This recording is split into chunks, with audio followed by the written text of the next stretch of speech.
እያንዳንዱ ፈተና በትንሽ የውስጥ ጉትጎታ ይጀምራል።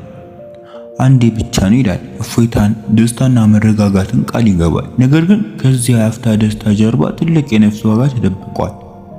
ይህ ልምድ ሲጠናወተን የፈጠረንን አምላክ ማስታወስና መታዘዝ ይከብደናል። ልብ ቀስ በቀስ ስሜታዊነቷን ታጣለች። በምትኩ ባዶነት፣ ጭንቀትና የጥፋተኝነት ስሜት ይተካል።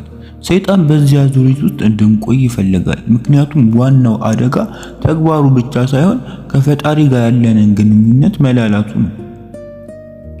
ግን ስህተት ከሰራህ በኋላ ሰይጣን የሚናገረውን ውሸት አትስማ። ተስፋ የለህም ይልሃል። በፍጹም የፈጣሪ ምሕረት ከማንኛውም ኃጢአት በላይ ሰፊ ነው። የንስሐ በር ሁል ጊዜ ክፍት ነው። ወደ እርሱ በቅንነት የተመለሰ ሰው ከጨለማው መውጫ መንገድ አለው። እውነተኛ ጥንካሬ ያለው ፍላጎትን በመከተል ሳይሆን ፍላጎትን በፈጣሪ መንገድ መግራት ላይ ነው። እያንዳንዱ በቅንነት የምታደርገው ትግል፣ እያንዳንዱ የንጽህና እርምጃ በፈጣሪ ዘንድ ይታወቃል። የራስህን ነፍስ ከዚህ ስርዓት ነፃ አውጣ።